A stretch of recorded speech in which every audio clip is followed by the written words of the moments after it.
আইলা আফগানকেও হার মানাবে এই ঘূর্ণিঝড়। চলতি মাসের শেষে বাংলা জুড়ে এক বিশাল তাণ্ডব চালাতে আসছে ঘূর্ণিঝড় রেমাল। আবারও সেই অভিশপ্ত মে মাস। এখনো পর্যন্ত পশ্চিমবঙ্গে যত শক্তিশালী ঘূর্ণিঝড় আছড়ে পড়েছে তার সবই এই মে মাসে ঘটেছে।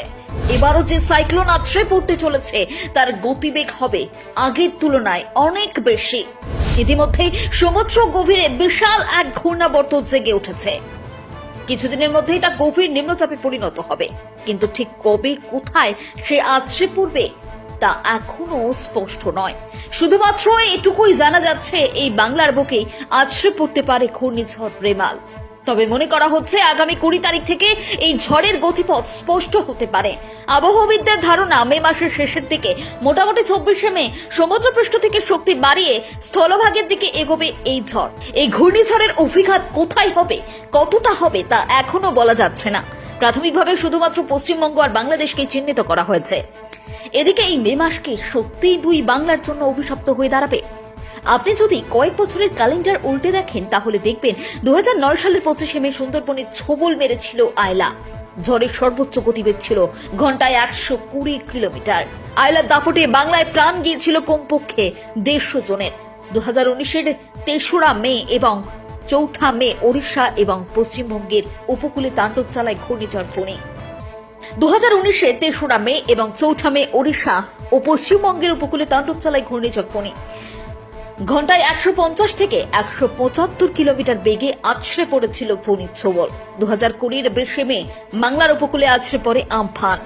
সেই ঘূর্ণিঝড়ের দাপটে বাংলায় 80 জনের উপরে মানুষ মারা যান। এই ক্ষত শুকোতে না শুকোতেই 2021-এর 26শে মে ঘূর্ণিঝড় ইয়াসের প্রথম ঝড়টা সহ্য করতে হয় দক্ষিণবঙ্গের উপকূলবর্তী এলাকার বাসিন্দাদের। কিন্তু এই মে মাসে কেন বারবার ধেয়ে আসে ঘূর্ণিঝড়? বিশেষজ্ঞদের মতে সমুদ্রের জলের উষ্ণতা বৃদ্ধি এর অন্যতম বড় কারণ। এবারও কি কোনো বড় ঝড় দেখতে চলেছে বাংলা, তা জানা যাবে এই মাসের শেষের দিকে। তবে এরই মধ্যে আবহাওয়া দপ্তর দিয়েছে সুখবর। উত্তরবঙ্গের সব জেলাতে বৃষ্টির সম্ভাবনা রয়েছে। স্বাভাবিক সময়ের আগে 19শে মে আন্দামান নিকোবর দ্বীপপুঞ্জে বর্ষা প্রবেশ করতে পারে বলে জানিয়েছে আবহাওয়া দপ্তর। অর্থাৎ আর কয়েকটা দিন গরম সহ্য করলেই বৃষ্টির ফলে সেই অস্বস্তি থেকে রেহাই পাবে সাধারণ মানুষ। কিন্তু তারপরে দুই বাংলা জুড়ে নেমে আসতে পারে বিশাল বড় এক দুর্যোগ। যদি আবহাওয়াবিদদের অনুমান মতো এই ঘূর্ণিঝড় আয়লা আমফানের থেকেও বেশি শক্তিশালী হয় তাহলে হিসাব করলে দেখা যাবে সব থেকে বেশি শক্তি ছিল আমফানের।